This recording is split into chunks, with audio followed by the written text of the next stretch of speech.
Hello, everyone. We are live. It's 3 o'clock on the 14th of October, and this is Dr. Nelson from Central Florida.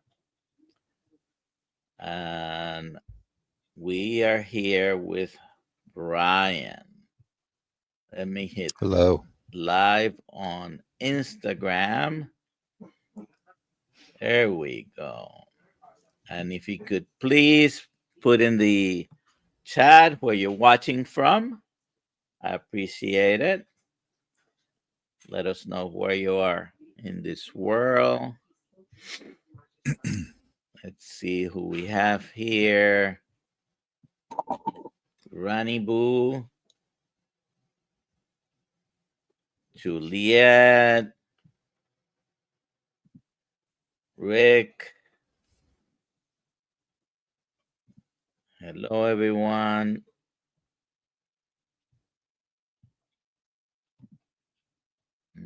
Okay. Where pigs fly farm. This is interesting handles people sometimes have. Yeah. Main runner. Good afternoon. Earl Ish. I believe that's how you told me to pronounce it. Uh, that was from Ohio. Rick is in Miami, Florida. Looking forward to seeing you, meeting you in person, Rick, next month. If anybody is going to Hack Your Health, we will be seeing you there. We're going to have a booth, Hills Health. Please come and say hello to us. FD Opa from Holland. Wow.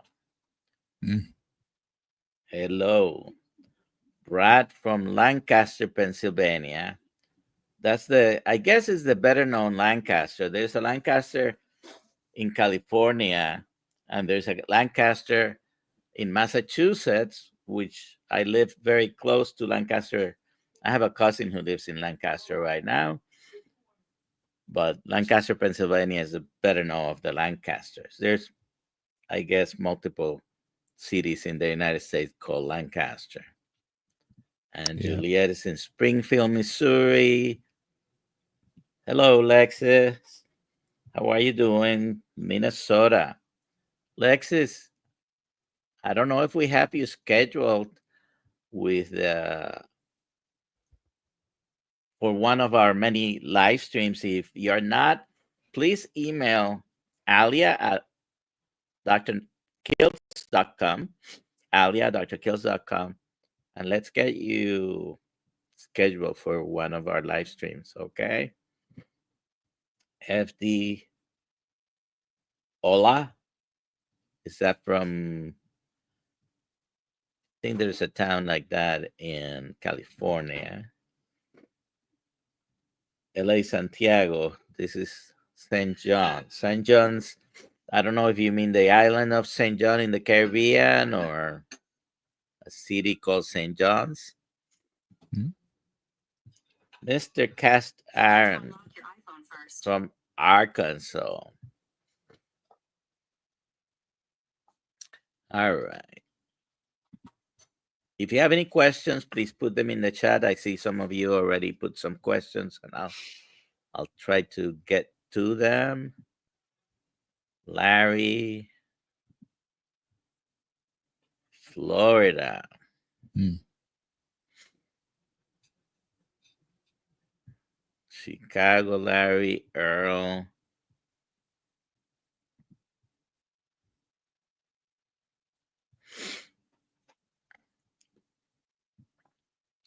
By the way, did you get your costume already, Rick?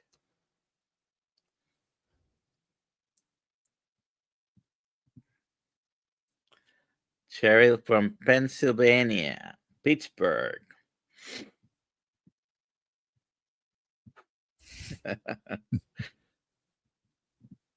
All right, Cookie from Maryland.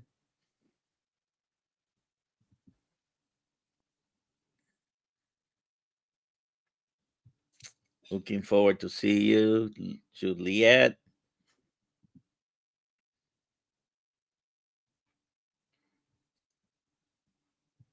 Yes, I know Lancaster, right? Oh, there's one Lancaster in Ohio that also. It's mm, good to know. Hello, Thomas.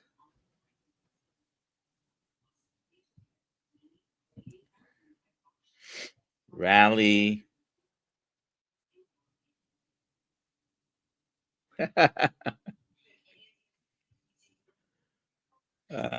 Do you get your hat already? Slow. I don't remember if it was black or gray, but we have them in black and gray. Uh, are nice. you? And if you're going to hack your health, wear your hat. Okay. All right, Terry Sue. All right.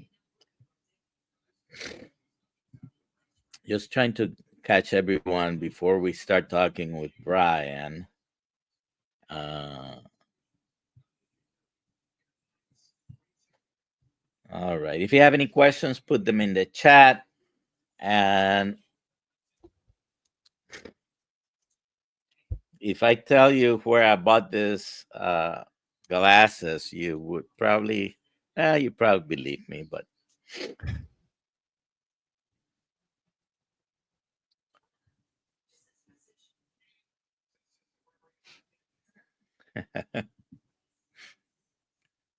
all right. Let me put this question up.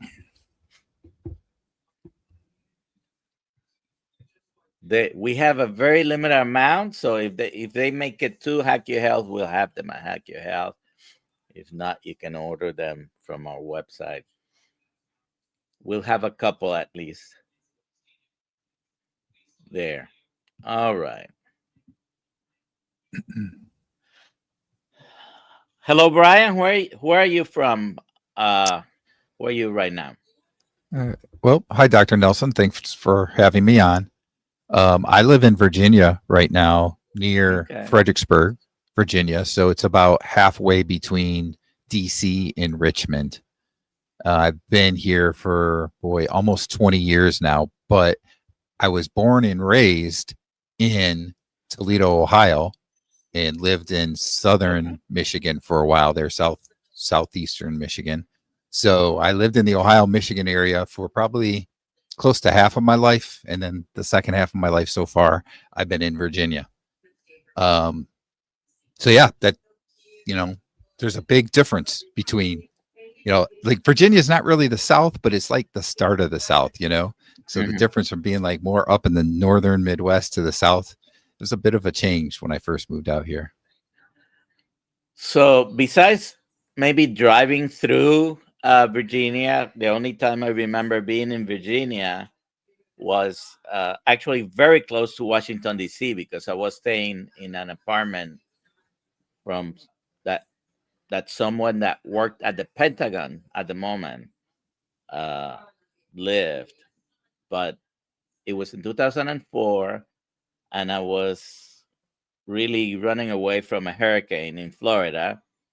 It was a giant hurricane that was coming. I had three small kids, and I just put them in a van and I left the house, hoping I would come back to it. Uh, but I don't remember if it was Francis. It was this giant hurricane that was coming Mm, straight to my house almost, and I just put the kids in the minivan with my wife and just went to Virginia, stayed there until the hurricane passed, and then came back down. Thankfully, the hurricane when really it was like a category 4 uh, at the moment, but it didn't hit category 4, probably hit category 1 and didn't come uh, that close to my house. Like very often happen with hurricanes, they deviate and their ultimate destination is always different. yeah. uh, So I came home with a generator that I still have for emergencies. Over the years, that's 2004 and 4. So 21 years, I still have it. I still use it when necessary, but I've only started it like 4 times for hurricanes since I bought it. Hmm. Anyways, that's more than people wanted to know. The last thing I'm gonna ask you is, have your YouTube channel here. Obviously, has your name in big bold letters there. How do you pronounce your last name? Nowicki. No week. Okay. So Brian, why don't you go ahead and introduce yourself? And I know many people here probably already know you because you're a frequent visitor, and I've heard some of your story a couple of times.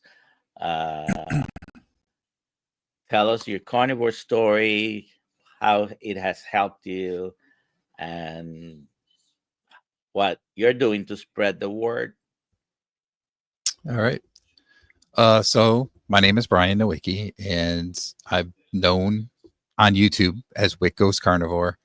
Wick is just kind of like an abbreviation thing for my last name, so that's kind of where that came. And I guess it kind of plays a little bit with John Wick, the movie character. So anyway, it's really to tell you a bit about my story.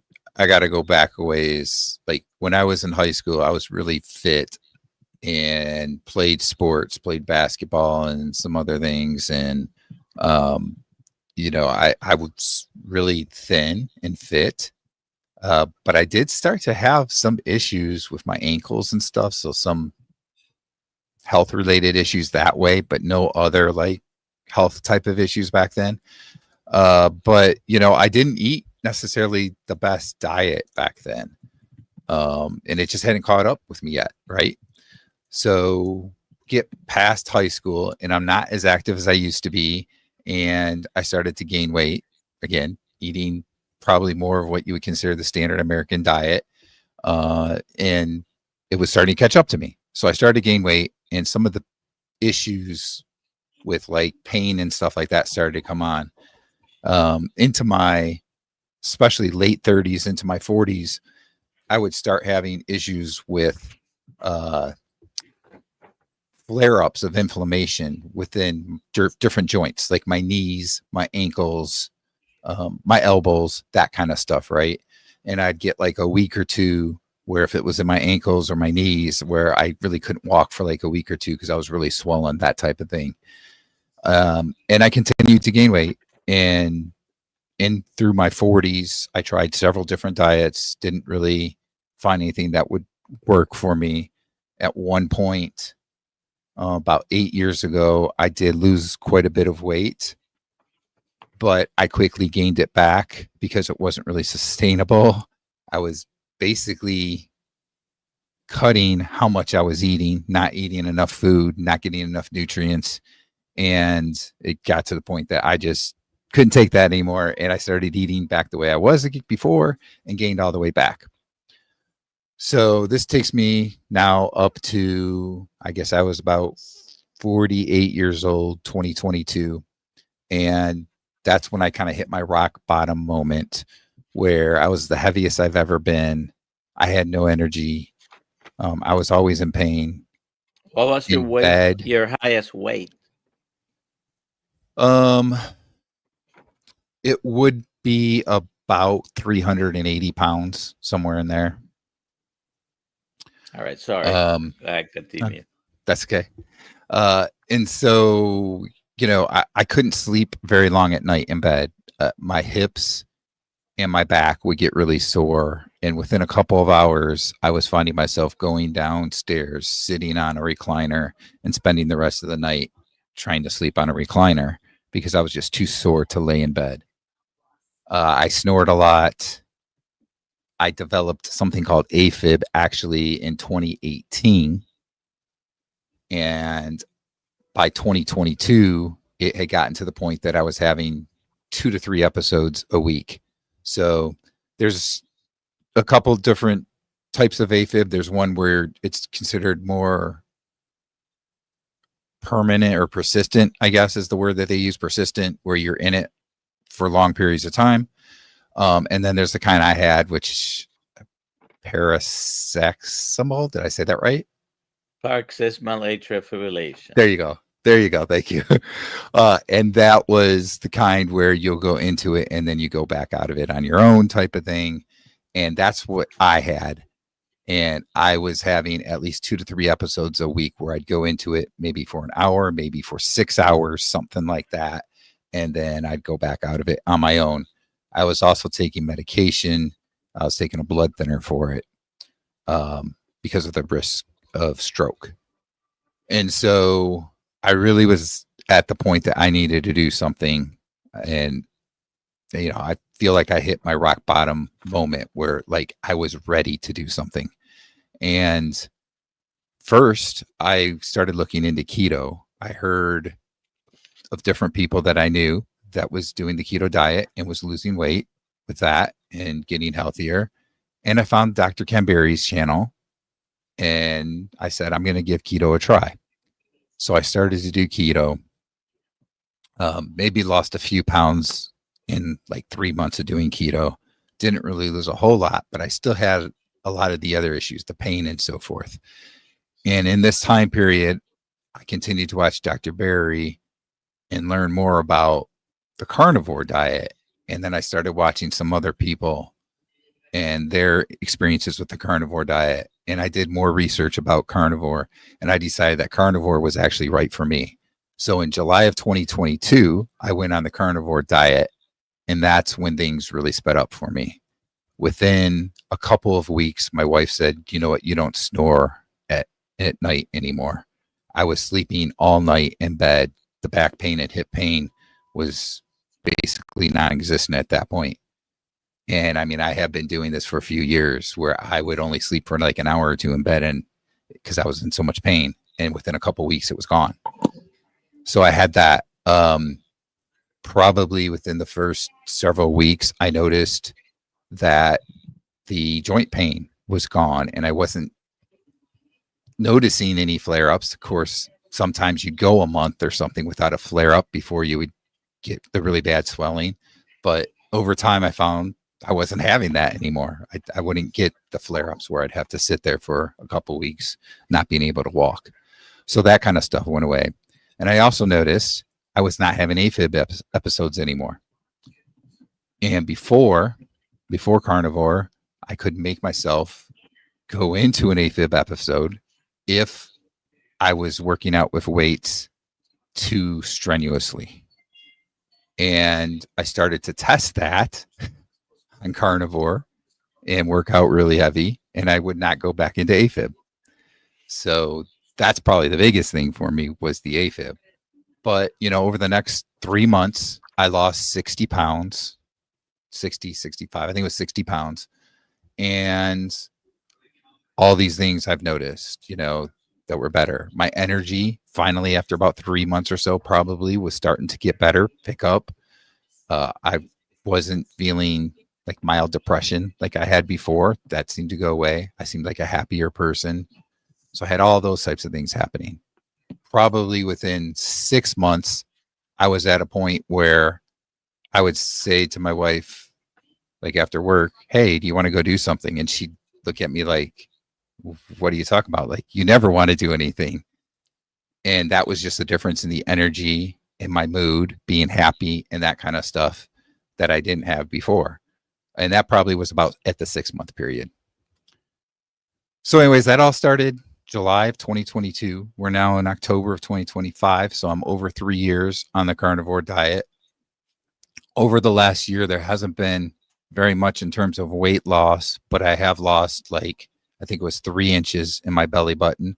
So there's still changes happening. I still have body fat to lose. That's been kind of slow in certain areas, where other areas it's gone really well. But in certain areas like my belly, it's been a little bit slower. So that's slowly still happening.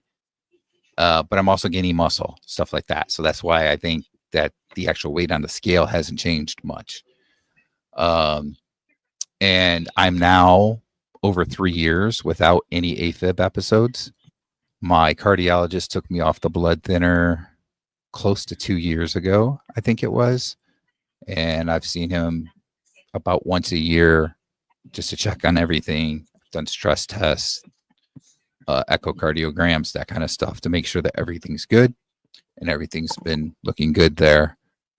Um, I I did have high blood pressure. I still have it a little bit. I have less medication than I used to before I started carnivore, so that improved as well. I think that pretty much covers most of the health type of improvements. Only that, that you know, we don't want to give the impression that the carnivore diet is a miracle, but uh, in some people it comes very close, right? So, Hmm. from what you said, AFib was the main thing, and I'm sure it bothered you. When was the last time you know that you had an episode of AFib? It would have been in July of 2022. That was the last time. Okay, great. Yeah, it was So, probably about the first week or two of being on carnivore that I was still having them, and then it went away. wow. And for those that do not know what AFib is, I'm sure everybody has heard it. Or atrial fibrillation is when the heart normally has a natural pacemaker in the atrium. There are two sides of the atrium. There are four chambers in the heart. The top is the atrium, the bottom is the ventricle, and there's a left and a right side.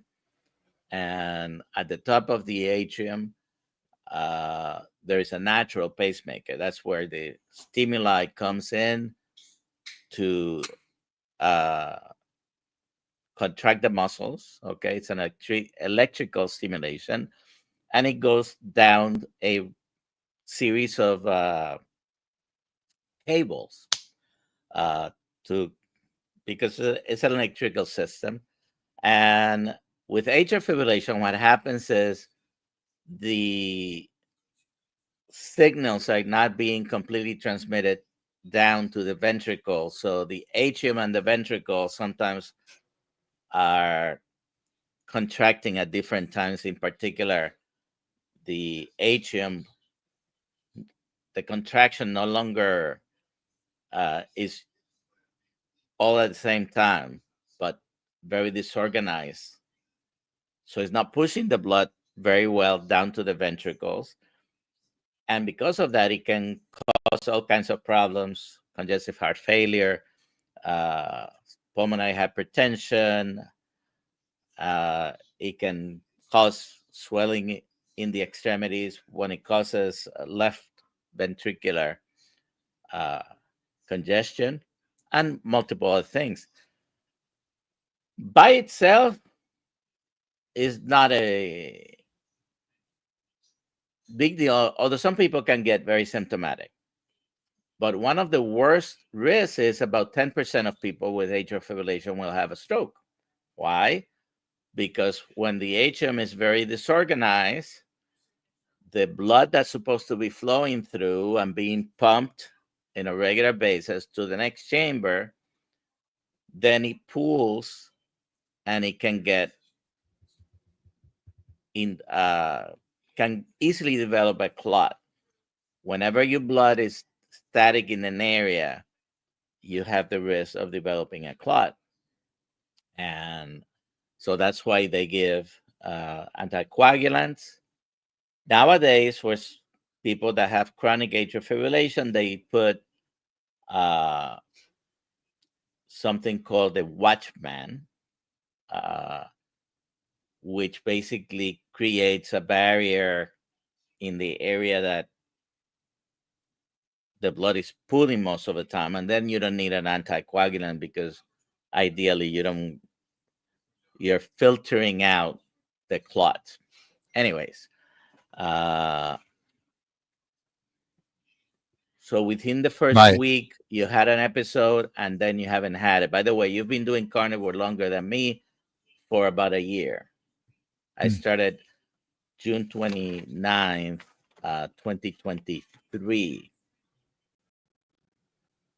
So 12 plus, probably 12 and a half months. Do you remember the date in July?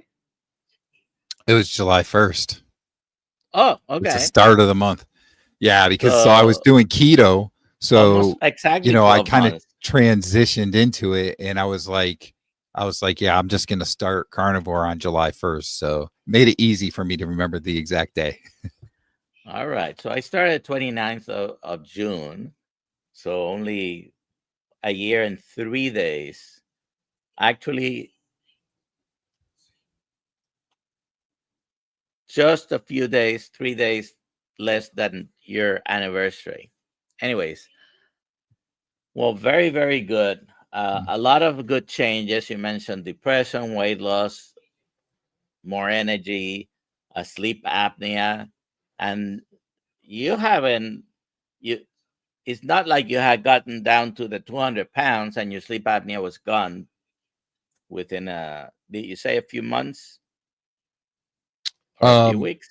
I mean, within a couple weeks, really. Weeks. Yeah, Okay. yeah, Chronic pain is a big one.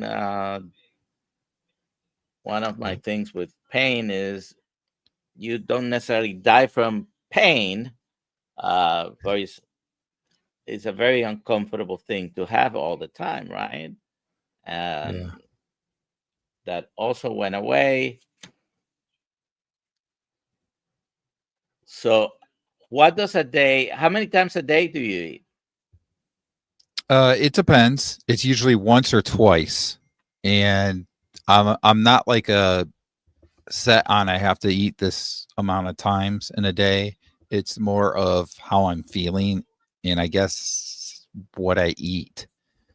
And so typically when I'm really hungry, that's when I'll eat.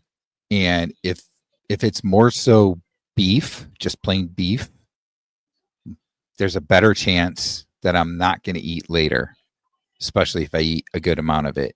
If for some reason I didn't make enough food to like get fully full, I will probably want to eat a second meal. Or if instead of eating beef, I had chicken or pork or something like that, or fish or something, most of the time I end up getting hungry later and I eat a second meal. So it kind of depends, but it's based more on how I'm feeling if I want to eat if I get hungry enough to eat a second meal or not.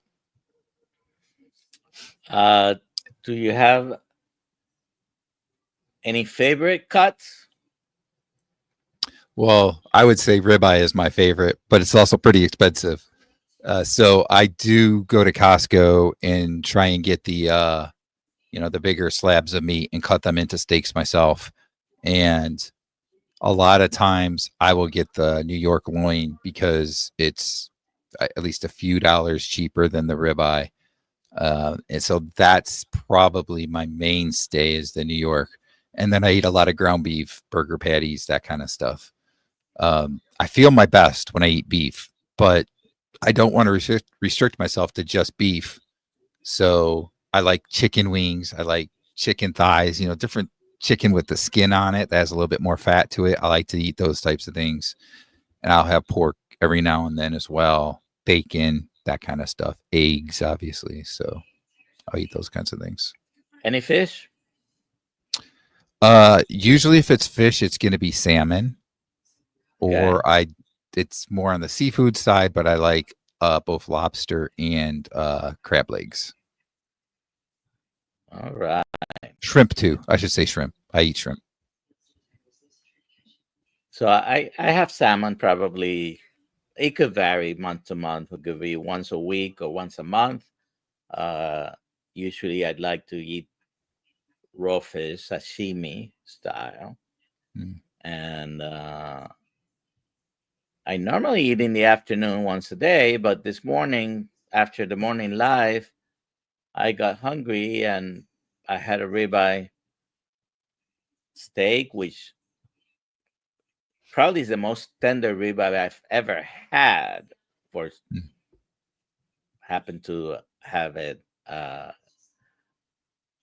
thought, and I think it wasn't that big. It was like maybe a 12 ounce.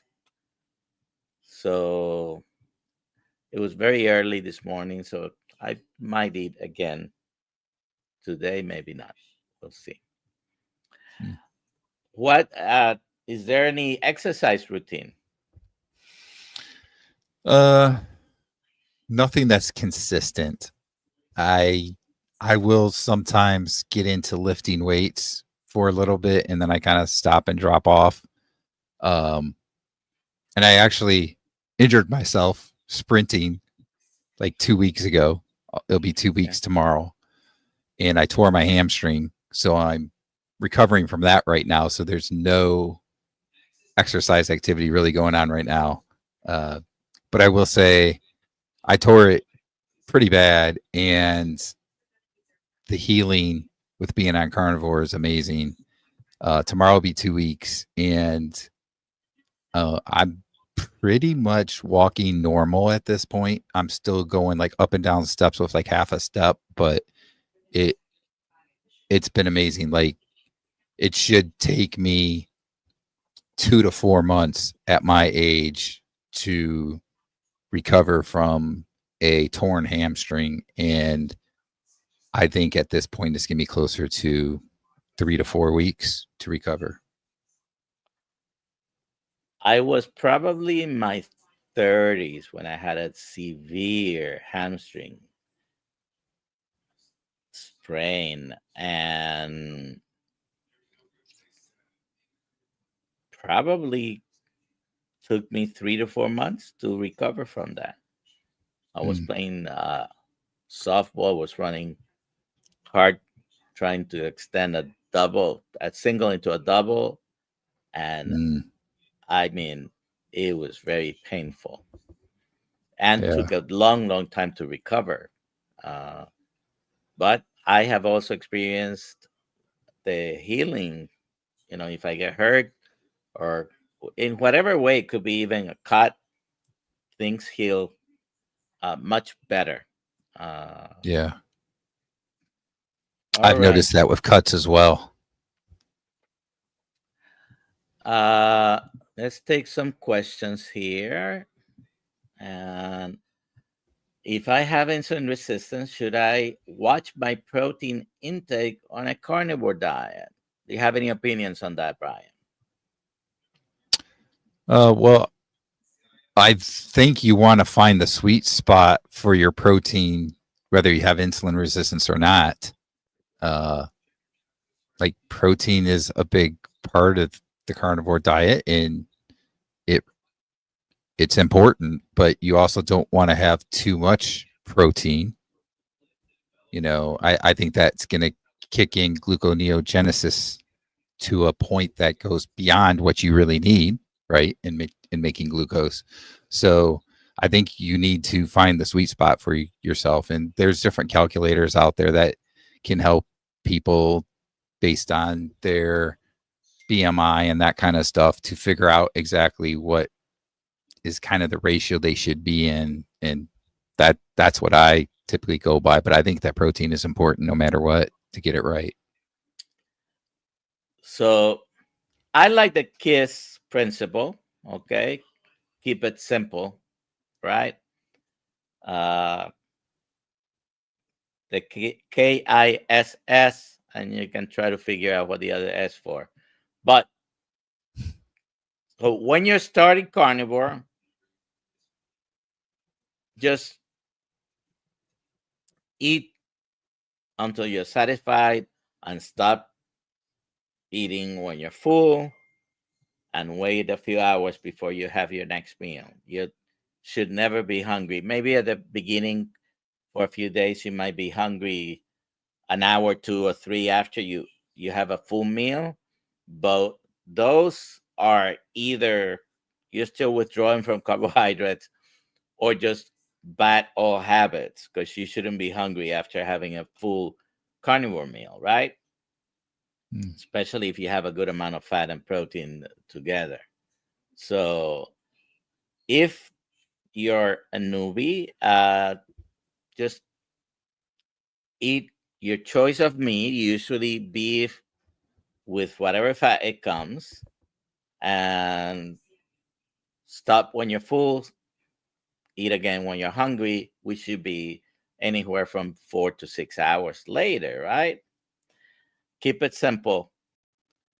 Sometimes, if you have insulin resistance and you have developed either fatty liver or prediabetes or diabetes or any of these problems that are related to insulin resistance, then try to troubleshoot, trying to play with the macros, whether you're having a lot of diarrhea because you're having high fat, you're still getting fat adapted,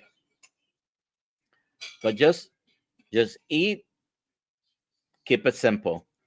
If you want to troubleshoot a problem, then sometimes lowering your amount of protein, increasing your fat might be your best option to begin with. Uh, if you're noticing your blood sugars are going high. As far as the amount of protein, just eat until you're full, but a lot of people talk about 1 to 1.5 grams of protein per pound of ideal body weight or lean body mass. So for most people, that's going to be somewhere, for most men, probably around 150 grams a day. For most women, it's over 100. Probably no one should have less than 100 grams per day. Depending if you're a small, petite woman, then you could go as low as 80, but probably just over 100 grams per day will be the number. Again, that depends on your height and frame, basically. All right. I hope that answers the question. I want to bring something up. I'm glad that you mentioned the fatty liver thing, Uh huh. because according to my blood work, I had fatty liver before carnivore, Okay. Hmm. and I don't know if this is just the way it worked for me, or if I'm sure that there's other people that I've heard this with too. Sometimes it can be hard to know if you're really hungry when you first start because of that and the whole insulin resistance thing. And I think that probably the best thing for people to keep in mind, and you can correct me if you think there's a better way to do this, but if you've eaten that meal and a few hours later you're hungry and you really shouldn't be, but you're hungry, it's probably just the signals in your brain telling you you're hungry when you're really not. And if you eat some kind of fat like butter bites or bacon or something like that, it tends to take that craving away and helps you get by. And then over time, you have less of those cravings happening. Yeah, definitely. Like I said, probably at the beginning is when that's going to happen more frequently because you're, first of all, whether you're getting a keto flu or not, basically you're going through withdrawals from carbohydrates, right? And you might feel like you're hungry an hour after having a full meal. Really, you shouldn't be. You're still digesting what you ate. Your stomach is not empty by any means. There is no one that should have an empty stomach unless they have some disfigurement of the of, of your gastrointestinal anatomy. So yes, having some butter with some salt might take care of the craving because at that moment there's no logical reason why you should be really, really hungry. It's just a matter Yeah. of habit. And but I would say if it's less than 4 hours after you ate, maybe three, because some people might, you know, truly be hungry 3 or 4 hours later, especially at the beginning. I don't think after you've been doing carnivore for a while, uh, you say you eat once or twice a day, right? So Mhm. sometimes you eat one time and you don't eat until the next day about the same time, right? Yep. Uh, so your hunger signals definitely decrease. I had done 6 months of strict keto before I went carnivore, and when I went carnivore, it was like a switch that was thrown completely as far as decrease in hunger. A third or fourth day after I had gone carnivore, I woke up one day feeling great and knowing for a fact that I wasn't gonna eat that day. Uh, so it can happen definitely. All right. So Lexis says, I've been eating a whole foods, high fat, proper human diet, and I feel absolutely fantastic, guys. Congratulations.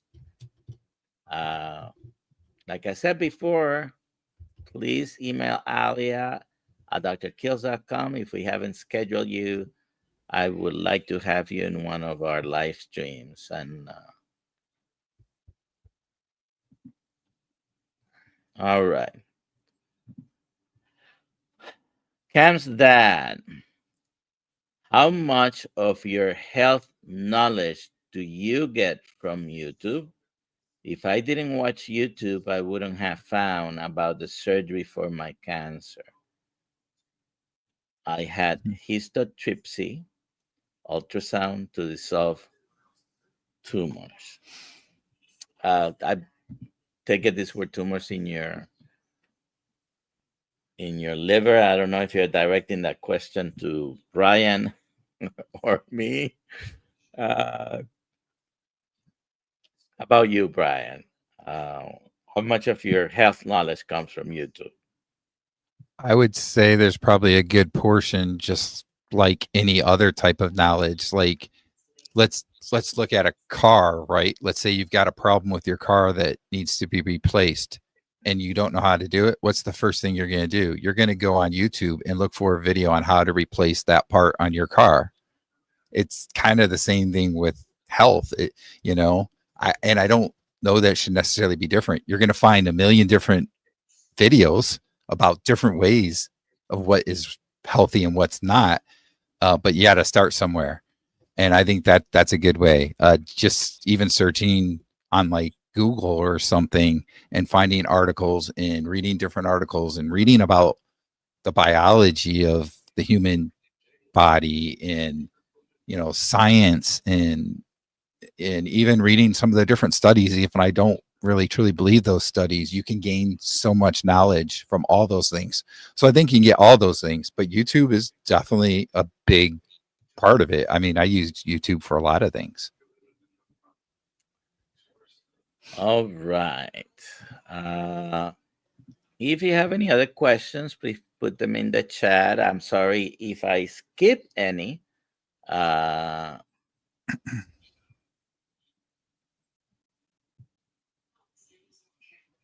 so if I don't see one of your questions, put it again, please.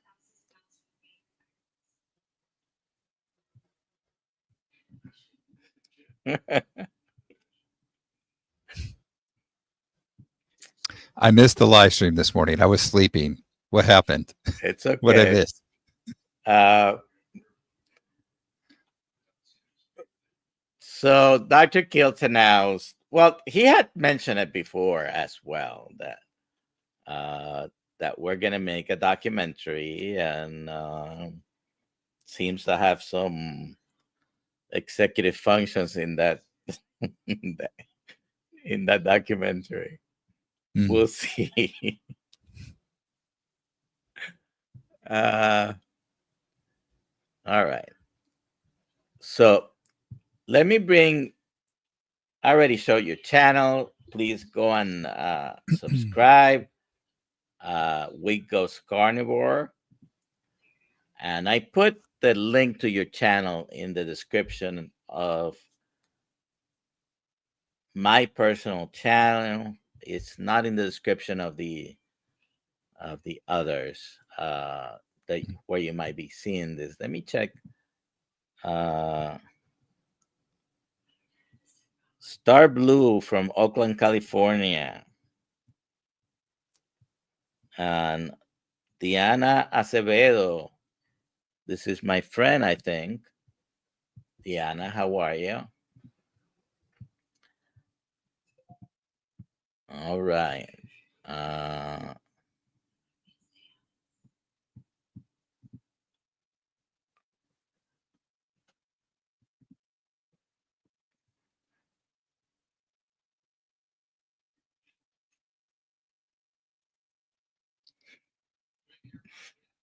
don't give away my secrets, Louis. Uh, all right. I died laughing on Kills Replay, and all of us are in it. When should we come by your house, Dr. Nelson, for filming? Well, soon, hopefully, we're going to have the Deltona studios of Kills Health. More of that to come. All right. So I do have something to bring up here. You want to set this up, the picture you had sent me, or that you have ready for to bring it up? Yeah. So I don't know. These pictures are probably about 4 or 5 years apart.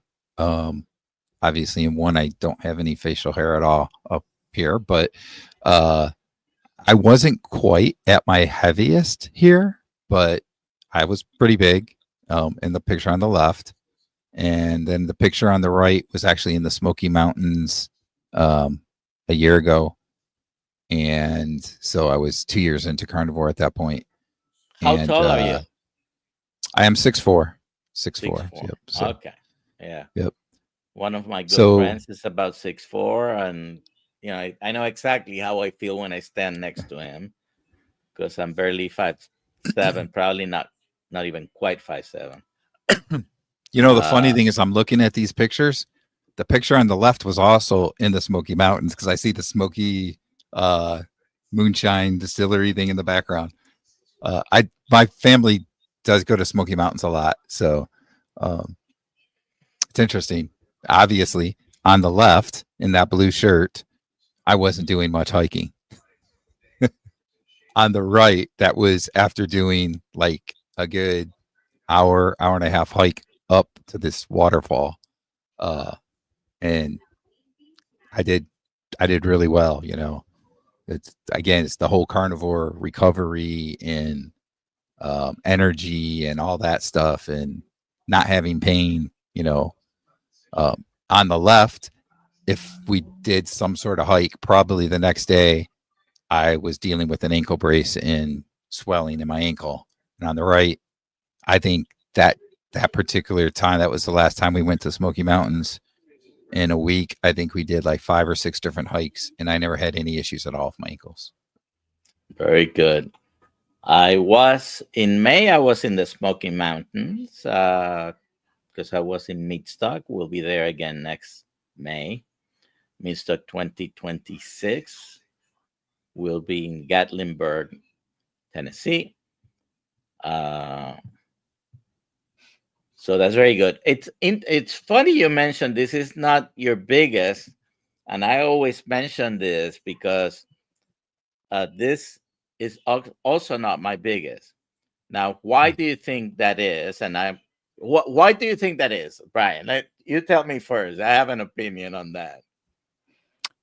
Why that is not your biggest? Yes, and you also mentioned that picture is not your biggest. I would say, at least for me, because I shied away from pictures when I was so big. I didn't want pictures of Of myself. course, yes, yes, and that is the reason. When you become, I know for a fact that that was not my biggest, but at my biggest, I didn't want. I don't even know exactly how much I weighed because I didn't want to step on a scale, and I didn't want to have a picture. And I'm not a shy guy. You know, but when you're that big, you don't like to see yourself in pictures. Yeah. So, but when we go to Hack Your Health, come and take your picture with me. I will have no problem. I still have, I guess we're still dealing with problems. Carnivore hasn't made me perfect yet, but I am so close. It's scary. Okay. Yeah. That's the thing too, I mean, it's really about your health and improving your health, but if you're like me, you spent 48 years of your life eating the wrong foods and making yourself unhealthy. It's not You're just not going to go to perfect health overnight. It's going to take time, even with doing the right things.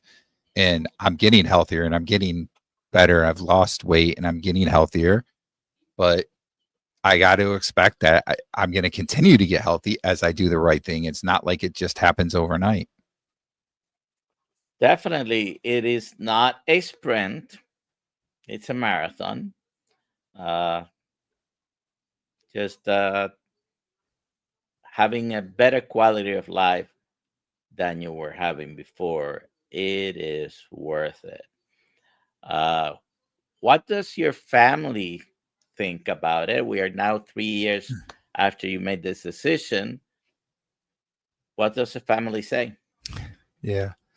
So when I first started doing carnivore, there was a lot of skepticism. My wife was like, I'm not sure if it's a good thing, but it's, your choice, that type of thing. And as she saw me losing weight and getting healthier, she's like, I see it seems to be working, but I'm still not convinced that it's right. The saturated fat and all that stuff that you always hear, right? And over time, that's completely changed. Um, she still eats her standard diet, but it's funny because like if I have blood work done where they check cholesterol levels and stuff like that, mine are actually better than hers, and mine are supposed to be worse because I'm on the carnivore diet, right? Um, and it never used to be that way. Mine actually were worse. So, so you know, over time they've been more accepting. My kids definitely have been accepting of it. Nobody in my immediate family does carnivore. I do have an uncle that started doing carnivore a few months back, and he's been doing really well with it. I do have my daughter's fiance does a lot of carnivore and keto at times, so that's good. But there's nobody really in my direct immediate family, like my kids or anything, or my wife, that are doing carnivore, this type of proper human diet type of eating. But they respect what I do and they see the benefits that I've had. But it's taken time. Like at first, there was a lot of being skeptical about it, which makes sense. Uh, Jojo uh, bought some picanha, and yes, Walmart has picanhas. Usually they're about 2 pound, 2 to 3 pound size, whole. And I don't know how you're planning to prepare it, but first, have you had picanha, Brian? I have. Well, the first time was at a Brazilian steakhouse, and my wife, speaking of my wife, actually bought it for me once when she was at a store and she saw they had it, and so I was able to, make it, prepare it, and eat How it. did So how did it's you pretty cook good. it? How did you cook it? Oh gosh, this is months ago, so I got to try and remember. I pretty sure I cooked it on a pellet grill, so Did you I cook it don't remember. whole? Did you cut it into steaks? Um, yeah, it was um it was more of like a large steak type of thing. So it was like pound and a half, I think, or something like that. So um it was probably a small whole thing. I didn't cut it into anything smaller than that. But Okay, so one and a um half pounds is small. If the whole yeah. picanha was 1.5 pounds, I've had, uh, I think I have some picanha in the freezer right now, and they are probably about 3 to 4 pounds, so they are larger pieces. But my recommendation is this: if you're gonna cut it into steaks to grill or do on the pan or even air fryer. Cut it along the grain or with the grain, right? Into the steaks. And that way, when you cook it and you're going to eat it, you're going to be cutting against the grain. That's going to make it feel more tender. If you're planning to do it into skewers, giant skewers, like they do in the Brazilian restaurants, and you're gonna cook it over fire, then cut it into pieces against the grain. If you're gonna be slicing it along the skewer, like they do in the Brazilian restaurants, that's also gonna be against the grain. That's gonna be the best way to texture to feel that is tender. Even in Brazilian restaurants, sometimes they cut it wrong. I'm not an expert, but I watch an expert on picanha, Guga, if anybody knows him from YouTube here, and he is Brazilian. So he knows. He's an expert in steaks, cutting steaks, and I learned that from him. So that's how I cook it. Christy from Eating Wellness likes to cook it as a roast. I don't like the results of that. I have done it as well. So I prefer to cut it into steaks and cook it whichever way you're going to cook it. Whether, sometimes I'll fire up the grill or do it on the stovetop. Yeah. So, question for Brian: do you remember why you chose me for your first carnivore interview? Yeah. So on my YouTube channel, Rick was my first interview. I've done several interviews now. I couldn't even tell you how many. Not like Dave Mack level, but I've probably done 50. I'm thinking somewhere in there. And Rick was my first.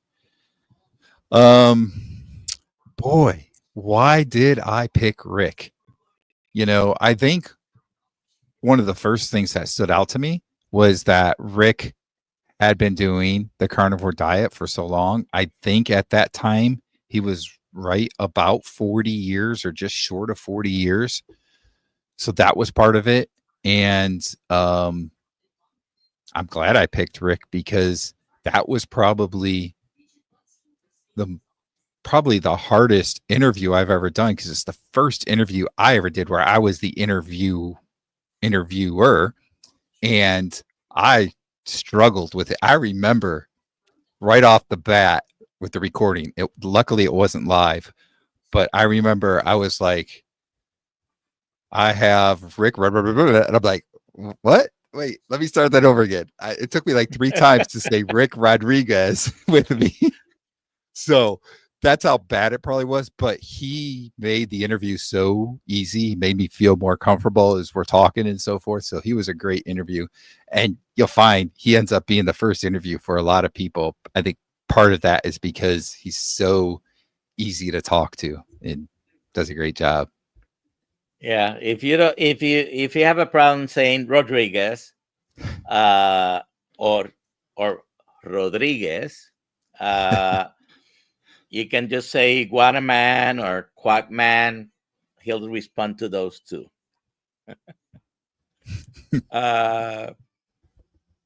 Oh, it's Brian, my favorite doctor. Stop. Wish I would have seen this earlier. Well, you can watch the replay.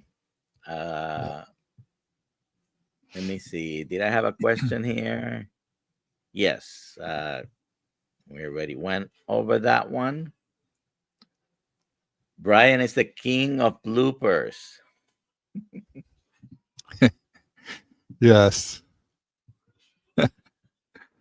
So I had a live stream, and it was what did we call it? It was